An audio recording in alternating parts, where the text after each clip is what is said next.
Yeah.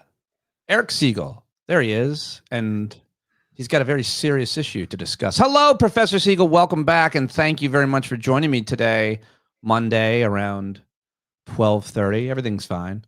I'm a little surprised you know what time it is, given you were awake at 2:40 a.m. last night, based on a text message that I received this morning. I was not awake at 2:40 a.m. I drove all day. I took the ferry. I was at Martha's Vineyard for the weekend. Oh, nice. I used to go there every summer for 25 years. Did you really? It's wonderful there. I would like to live there. Do you know anybody I could live there rent-free? I used to. I did used to. South Beach. That's where we were. It's great. What if I just I pitched? I was like, I'm a decently known, decently influential progressive media person. I need to hide, and this is where I'd like to hide, but I can't afford to speak out and with the courage that I have. Well, after this morning's blog post that I wrote, I might also have to hide. You may join me in our undisclosed. I think we'll be living like up over a garage, maybe just to it, like Oscar and what is the odd couple names? Unfortunately, there is no place in Martha's Vineyard that is not unconscionably expensive and absurdly high priced. But put us up for free. That is like you're helping fight for freedom of speech and for to fighting MAGA by hosting me in your garage in Martha's. To be clear, I'm thinking about fighting for freedom of speech. Right. That's the issue at hand today. You've written a piece. It's very provocative. It's getting a lot of attention from your colleagues. It's titled "The Big Chill." What can a law professor say and not say these days? And you start the piece by pointing out where professors have lost their jobs, including a president of Texas A&M was forced to resign over what looks, you write, like a disagreement between a religious student and a professor about the proper content of the professor's course, and a skirmish over gender ideology. Oh, and by the way, that professor at Texas A&M was fired too. You've written a very interesting piece, and you've framed it in such a way that's kind of crafty. I work, as I say in the piece, I live in a very blue city that, by the way, the president hates and has always hated because of John Lewis. They used to feud. I live in a very blue city, Atlanta, in a state that votes purple nationally. We have 2 senators who are Democrats, but is run completely by the Republican Party. And I'm not judging that. I'm just saying those are the facts. Not judging anything.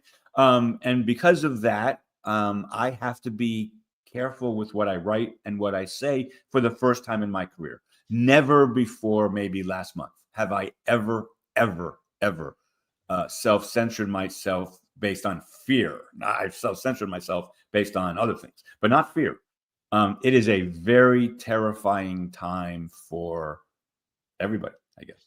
You have blog posts, articles, 2 books, podcast appearances, and more where you've said everything. So can't they just go back and retroactively punish you? What are you worried about? You're worried about speaking out, moving forward, giving the new rules, the new regime, and its enforcement against people they don't like, and promotion, I think, of people they do like. Why not just join the team and start touting MAGA values? Because I don't want to be fired yet. So let me give an example. Your audience knows, I'm sure, and aboard by my constant refrain that the Supreme Court is not a court and its justices are not judges, because they don't take law seriously enough to deserve the label court and judge. I've been saying this now for a long time. I think I can say that today. In fact, I just did, and I'm happy to say it. Now, I'm not saying the following. I'm not saying it.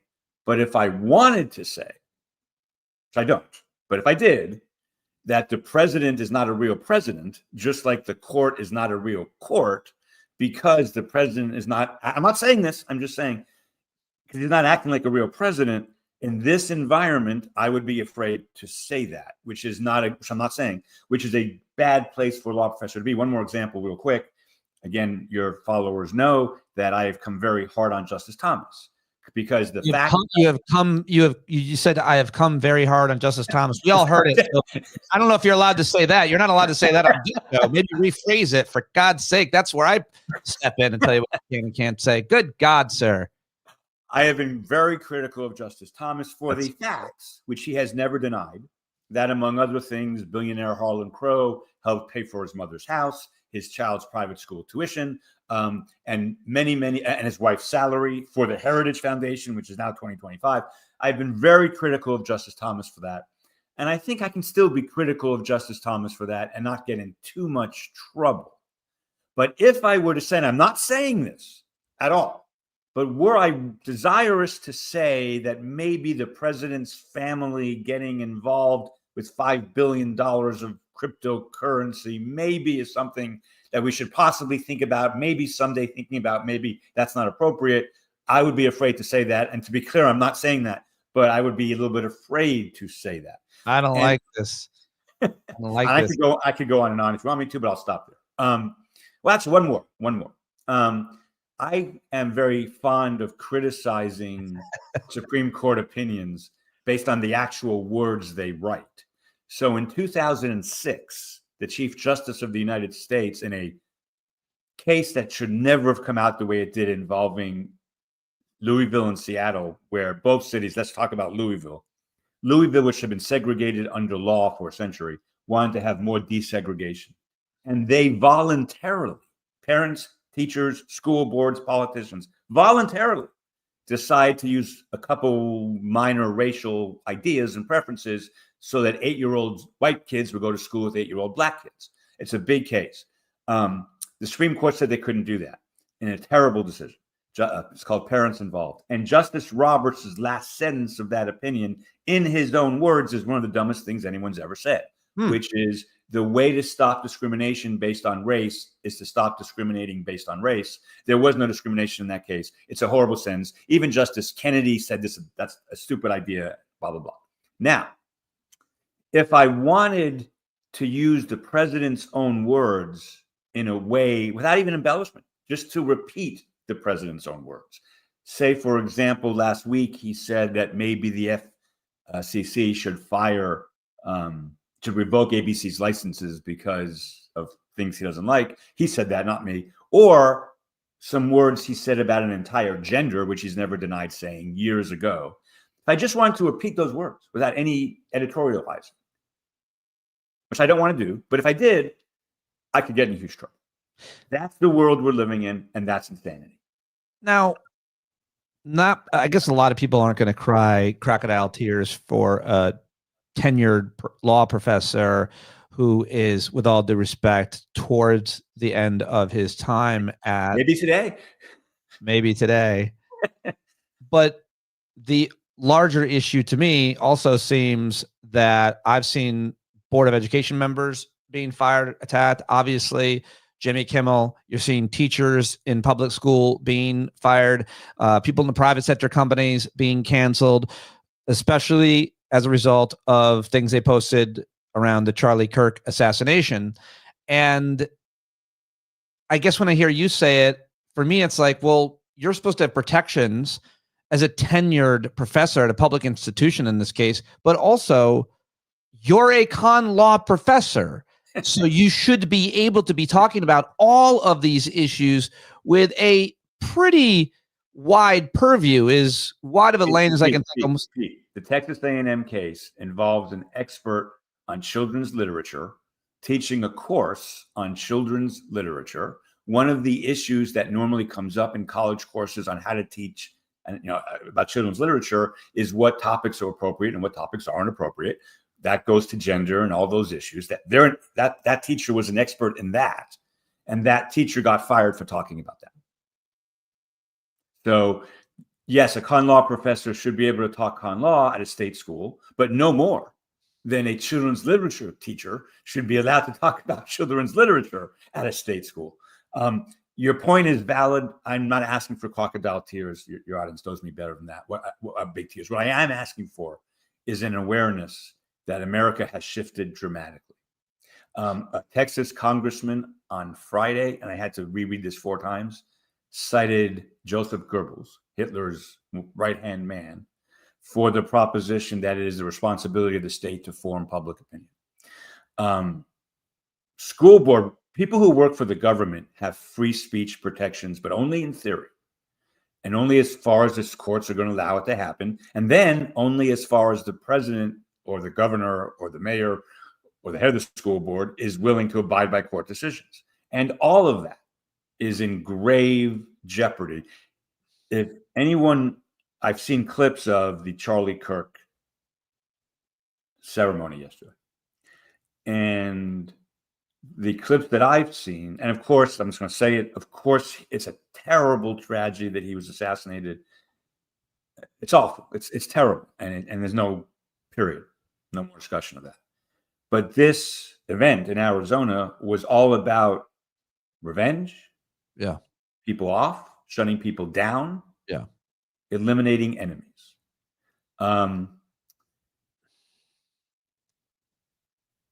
Being at a very liberal university with a large minority enrollment, and in fact, Georgia State has been applauded where I teach, the university, not the law school, the university, front page New York Times a few years ago. We graduate more minority students percentage-wise than any school in the United States. At least we did a couple of years ago. I think we still do. Makes sense. Downtown Atlanta, right? It makes sense. This university is doing a great thing for people of color and have been for a while now. By doing this show, I am potentially making it a target, and I hate that idea. So I am doing it in my own way, Pete. I am trying to make my own contribution. But there's only so far I can go unless I'm really ready to say, okay, fine, I'm eligible for. Now, if they fired me for comments like this, would I have a free speech claim? Sure. Would I win? I don't know. Would it cost me much money to litigate it? Yes. And forgetting me, my younger colleagues who don't want to retire in the next couple of years, people are being silenced by these threats. That's not debatable. I think they would say that's good. And that is just not in the American tradition. It just isn't. I don't care what party you're in. I don't care if you're conservative, liberal, libertarian. I mean, libertarians are really upset these days. Federal Society libertarians are really upset.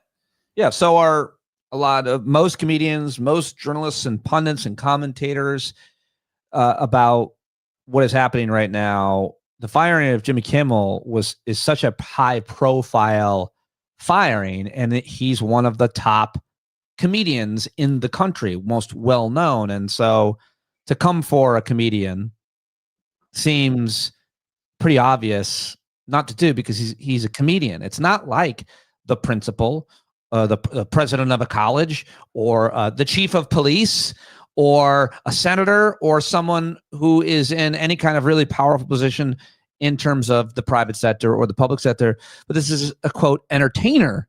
But we know there's a history of this. And if they're going, the thing is, if they're going to go for someone as high profile as Kimmel in the way that they're doing it, what protections does pretty much anyone else have? Exactly. And what I said to you a year ago, and probably 6 months ago too, is the moment to truly panic is not when people get fired, but when people get arrested. We're not there yet. No hope, hype. But given Donald Trump's message to Pam Biondi on Twitter, where he basically instructs her to prosecute Schumer and Letitia James and others, when a high-profile person like that gets arrested, then, and I don't think with Pete, I don't know. I'm not saying this. I'm just contemplating, thinking about it. Yeah, I'm not sure, but I think we might be getting close to that moment in time, which would really not be very. I mean, that we have congressmen citing Goebbels. Goebbels not a good place. Yeah, I really wish I would have thought ahead of time and paid your wife to throw a black hood over your head right now, pull you out of screen. I go viral, and I finally created the moment I need to become. By the way, speaking of my wife, who you brought up, Lynn posted on Facebook, I want to say Saturday, or maybe Friday night, nothing other than an article from the 1930s from Goebbels. Oh yeah. Arresting comedians. First you go, sorry, Pete, but you may be first to go. First you go after the comedians.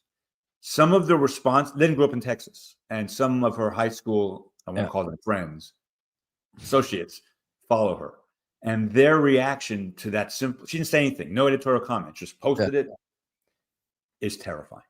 I got to see the responses. But, I just heard about John Oliver had this in part of his segment last night, where he used a clip of the reporter Julia Yaffe, who's a Russian expert, talking about how Vladimir Putin actually basically got rid of a comedian who from a show that was ridiculing him at the beginning of his regime. And so this is not without parallel. I mean, to be clear, neither you nor I right now are ridiculing Donald Trump. We're not doing that. We're thinking about doing that, but we're not doing that, to be clear. I would never. No, I mean, so, is that what I'm supposed to say? Yes. I mean, I don't want you sent to the gulag. I don't. My ex-wife texted me this morning, and she's like, "I just saw your CNN appearance." And, it was great, by the way, Pete. Well, and she's like, it's terrifying for me that you're out there doing that. And she's not wrong. Like, she's not wrong. I cannot. No, and I almost didn't do this. And in fact, let's tell the audience the truth. I taught class last Wednesday night from 6 to 9. And at 9:02, I came out, and you had texted me and said, "Have you heard about Jimmy Kimmel, and do you want to go live?" Yeah. 9 times out of 10, when you asked me to go live at an event happening, I say yes. I said no because I needed time for my nappy. You said it's time for my nappy. Well, that too. But I needed time to reflect on what I can and cannot say. Yeah. Which is just, especially for someone who has been outspoken like me in my circles, in my stupid, nerdy circles. I'm pretty outspoken, given I think the court's not a court. But I am really afraid of this moment. I'm just being honest. I'm afraid. Do you think that maybe I should take a beat before I accept invitations to go on national television and run my mouth? Because I don't have that same safety valve, and I could easily lose it all. I think that's and it's not lose it all. It's not only like, I don't really worry about like getting gunned down. I don't think that's going to happen. But even if it did, like, it sounds like a wonderful death.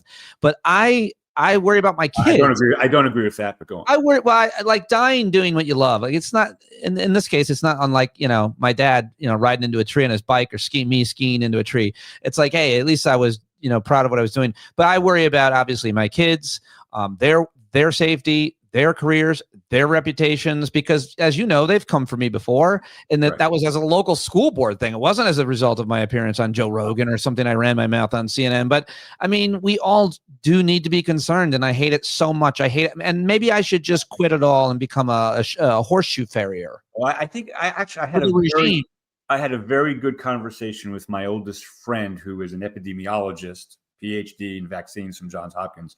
Who, of course, his life is being ruined these days, obviously. And he lives in DC, and he's gone to the protests, and he's kind of mouthed off a few times to the National Guards people in DC.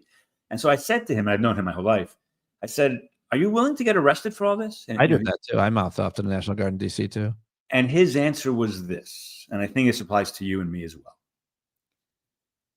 If I'm going to get fired or arrested, or you're going to get canceled or arrested, it better be for a really good cause, because we have people who love us. I should get for more than a few likes on my post. Exactly. And that's why his advice, and I almost said this to you before I came on today, or maybe we'll do this. What I would really like to do, Pete, is try to round up 5 or 6 other constitutional law professors, some of whom might be Republicans, some of whom might be libertarians, and then really say what we feel. That might be worth it, because what are they going to do? Arrest all 6 of us, fire all 6 of us? Maybe. You should get together with a bunch of comedians, maybe some famous ones if you can, and make some kind of statement in numbers. And if that leads to something terrible, at least you tried your best to make. Well, I'm trying to think if this betrays anything. It doesn't, and it's kind of a humble brag. But Patton Oswalt reached out to me, sent me a nice note because he saw my appearance, and I was like, "Thank you. It's great to hear from you. That's really and all the things that you think I would say." But then I was like, I just asserted to him. So I know a lot of the biggest comedians in the business, but I don't want to be like telling the older kids what to do. But I'm kind of thinking and kind of surprised that we haven't seen something yet. I'm not in the full loop with comedy anymore. Well, I mean, the big ones. David Letterman's been amazing. He said amazing. All I'm saying is like Patton, Letterman, Colbert, all the Mark Twain Award winners, Conan, you name it, all the elder statesmen, including Jay Leno, including the guys who are more conservative. They should all be in solidarity on camera somewhere, like We Are the World, white, black, male, female, gay, straight, old, young, the oldest, by the way, the legends, all the way to the edgiest young guy, should all be saying the same thing. And they should all say something deeply offensive. They should say the 7 words. They should all do, if we sat around and thought of some creative ideas, we could all be like, let's recreate George Carlin. Let's do something to show a solidarity. So I wish comedians would do that. And I wish law professors would do that.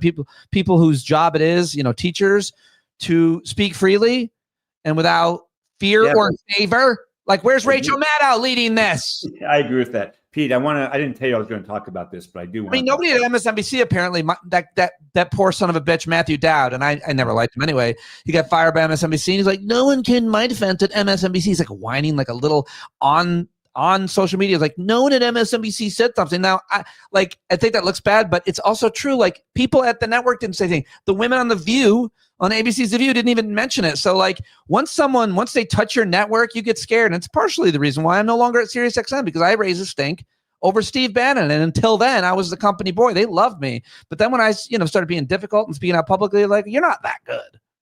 Yeah, no, it's terrifying. I'm trying in my own way to make a contribution. They lost hundreds of dollars when they let me go, SiriusXM. Pete, can we go serious for a moment? Speaking of SiriusXM, let's go serious for one moment. Something really terrible happened in Atlanta this weekend that no one knows about. I just learned about it this morning. It is shocking. On your guest room break? It is shocking to me. I want to talk about this. There's a comedy club in Atlanta that's been around for 40 years, 50 years, The Punchline. You probably played there, is my guess. Yeah. And I used to visit it quite frequently. I like stand-up comedy. And it's a great place to see comics. And I think they get most of the top A-list, people who do clubs. Yeah. Good club. Well, this weekend, they had 3 comedians, I guess. And the last one, this is according to a couple lawyers who were there, who are people of color. The last one didn't try to be funny. The last one didn't try to entertain.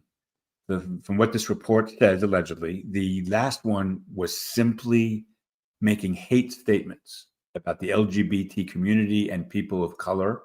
These 2 lawyers, these 2 people were sitting towards the front, and the person on stage, I don't know the person's name, the person on stage was literally lashing out at them for being people of color.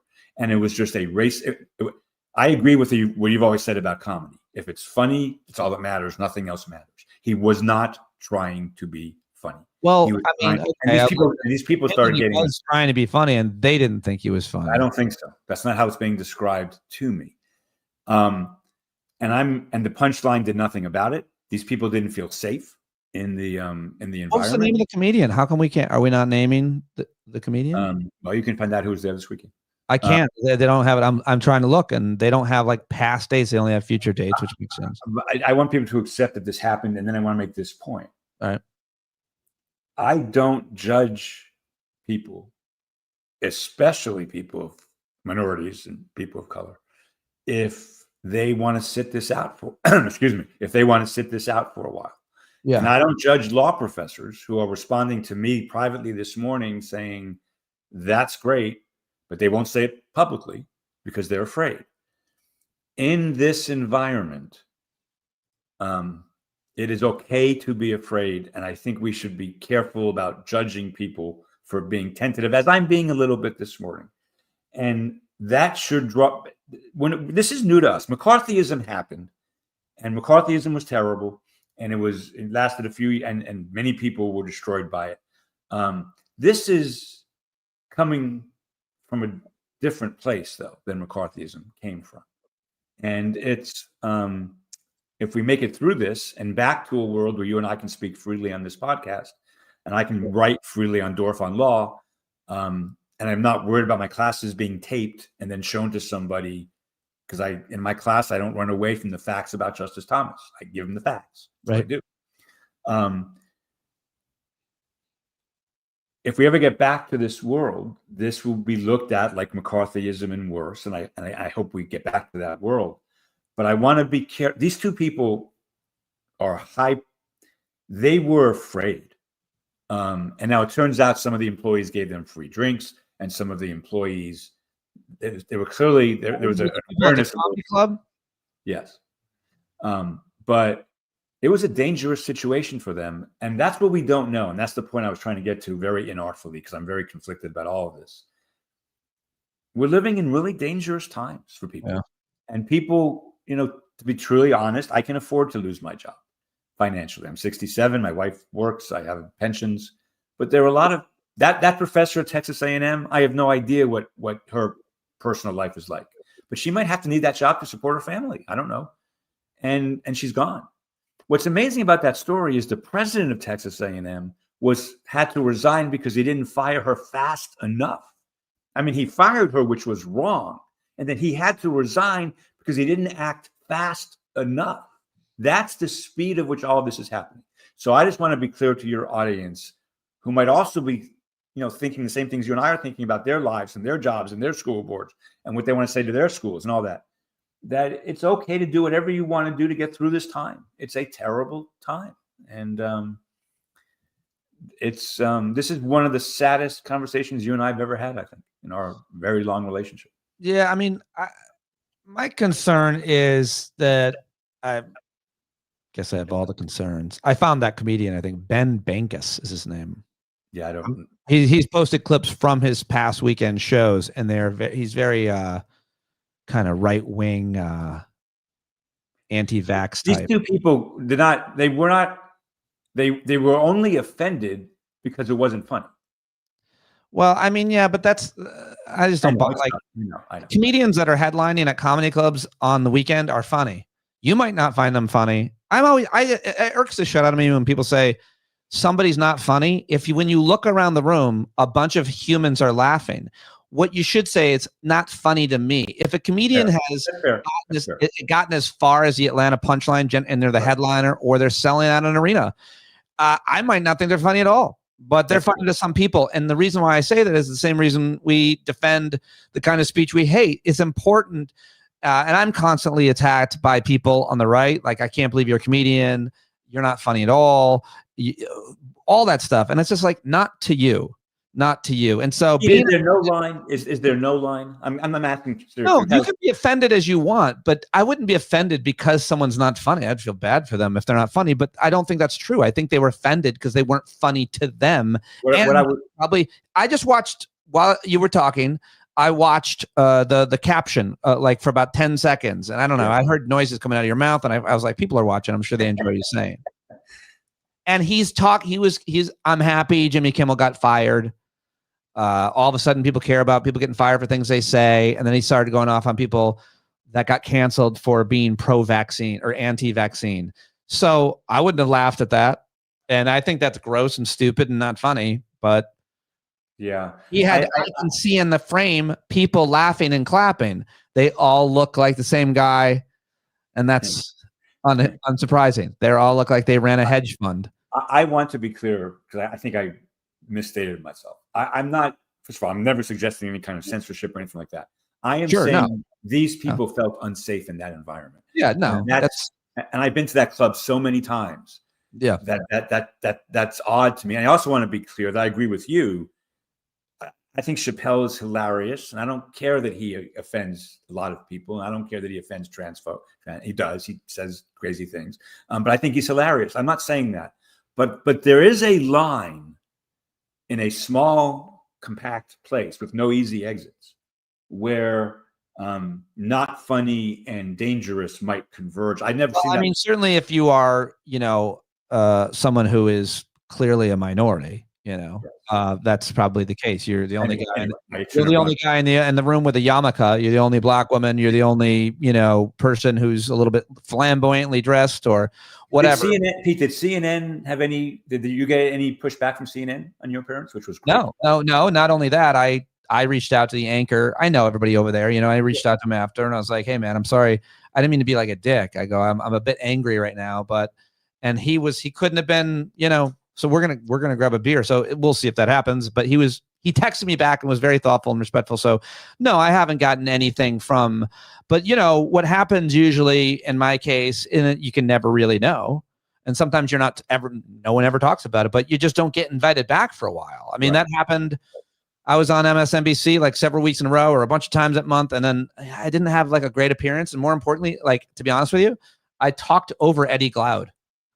and it was just like, I was grossed out by it, and I could see someone be like, he's not great on this panel or whatever. So you don't know. Sometimes it's chemistry, and sometimes they're just, they do worry. But so far, no one's, ever told me openly not to do or say something at SiriusXM or at CNN, except for, and I talked about this a lot openly at CNN when we were doing a 10-year anniversary. As you remember, back when I hosted that show a billion years ago, the 10-year anniversary of Afghan war, we were covering it, and I wanted to show flag draped coffins, and they all looked at me and like, we don't do that. I was like, we don't show the cost of war. Before we go, let's talk about law for 1 second, just for your audience. Yes, please. ABC is allowed to fire Jimmy Kimmel for any reason that the contract allows. We all know that. It's not a First Amendment question because ABC is not the government. But, and it's a big but, to the extent the government was involved in coercing Disney to fire him, there comes a line where government coercion of a private company to do something bad to someone because of speech can actually be a violation of law. The NRA, New York, decided to put a lot of pressure on companies not to deal with the NRA, really coercive pressure. And the private companies then didn't do business with the NRA. And the Supreme Court said New York couldn't do that. So it's a complicated area of the law. I don't want to oversimplify it, but if the government were to call up Disney and say, if you don't fire Jimmy Kimmel, we are going to tax you 20% more next year. Now we're talking about possible First Amendment violations. And I think I bring this up only because I fear that sometime in the next 6 months, you and I are going to be having that conversation, which is, when does government coercion of a private company to fire somebody turn into a violation of law? We already have the case in New York. It was just last year, 2 years ago. What if the administration didn't explicitly order someone to do something, but kind of implicitly said it on a television show or podcast or a Truth Social post?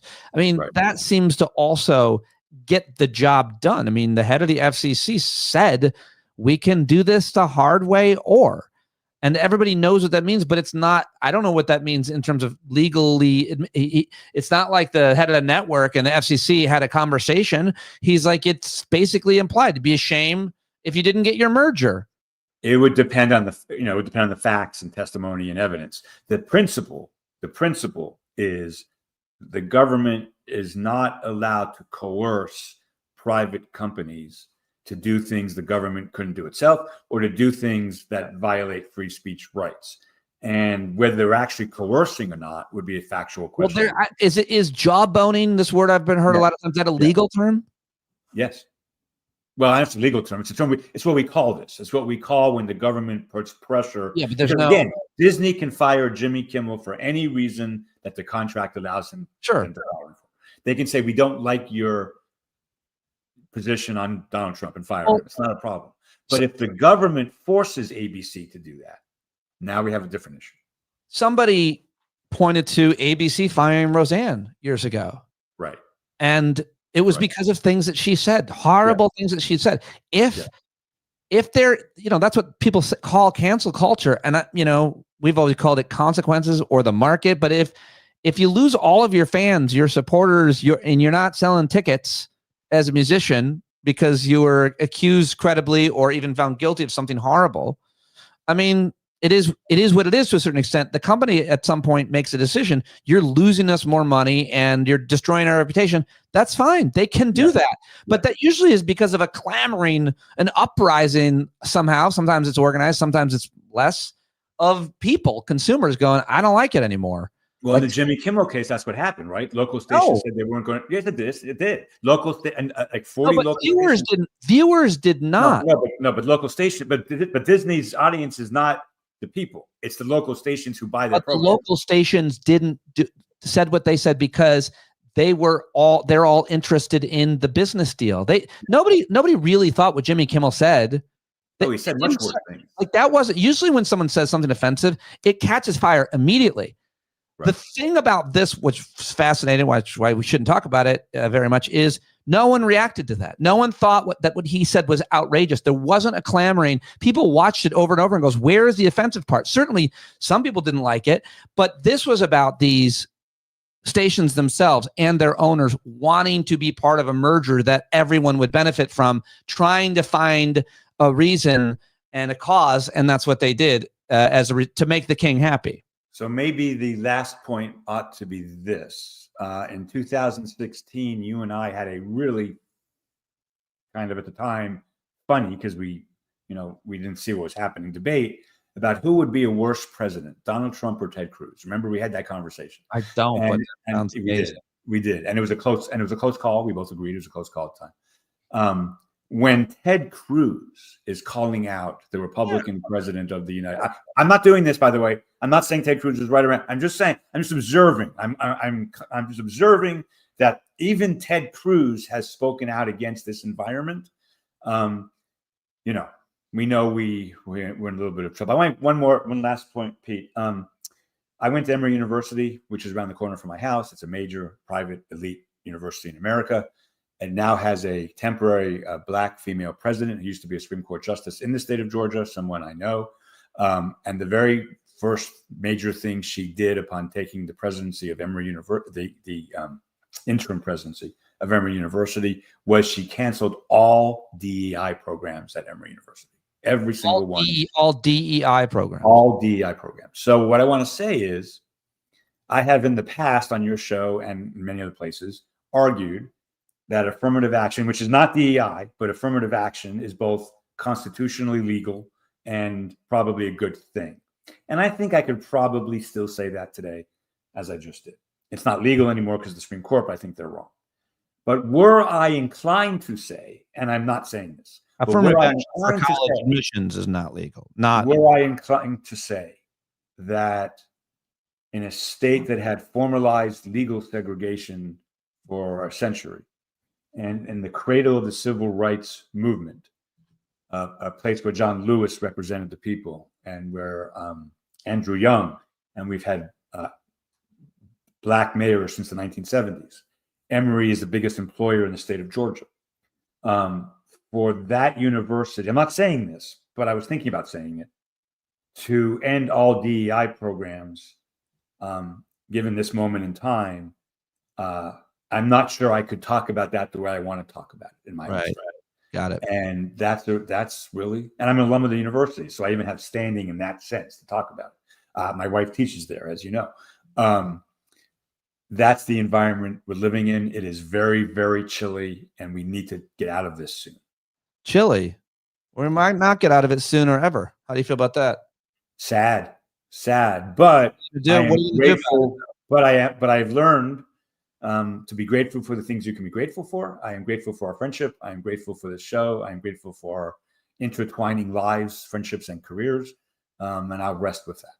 And you will continue to hopefully build community, because that's the one thing that we can do to help people who need help. I mean, we all need help. You need help. You needed some serious help a few weeks ago. I was coming on Justice Thomas 20 minutes ago. It's terrible.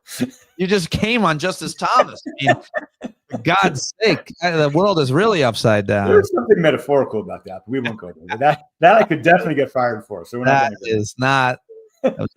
That was on me. Edit that out, Pete. Please. Cancel me. There's no editing. We're live. I love you, buddy. I'll let you go. I know you got to go. I appreciate you joining me. Thank you very much. Click the red screen. I'm going to keep talking to people. Okay. All right. You can exit out at the bottom. It says leaves. It's going to take him forever to figure this out. Watch him. I'm doing it. Wait, here it comes. Goodbye.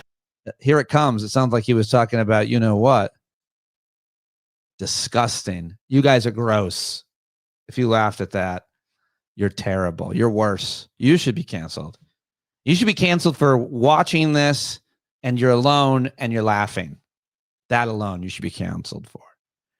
Thank you for watching very much. If you are not a subscriber, please support me so that I can sock away every quarter of each dollar you give me and buy cornmeal so that I can survive after. We should do a bit about how I'm going to support myself after my show, and my ability to earn by talking mostly is canceled. Because I'm thinking of becoming a tradesman of some sort. But those jobs are really hard, and I'm just not, I don't know if I'm skilled enough. Plus, it's just so hard. At this point, I'm going to be 50. So maybe I'll just be a driver of some sort. I don't know. Let me know how I should earn. And maybe if you could just give me a place to live rent-free, then I wouldn't even need money. So I think that that's what you should probably be doing to support those of us who are going to be canceled and sent to the gulags. How to continue our dispatches from Radio Free America in the underground. I appreciate you joining us today and supporting us. Whoever you are supporting, I highly recommend today's the day that you click like and subscribe. Click like and subscribe to your favorite independent creators who are doing good stuff.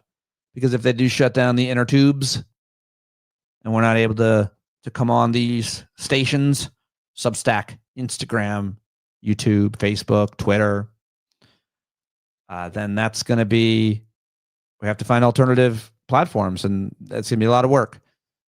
But keep creating, supporting each other locally and virtually, however you can. I'll be hosting a Hangout tonight at 8 p.m. You can also go watch my conversation with Canada's Dean Blundell earlier, although I heard there were some tech issues.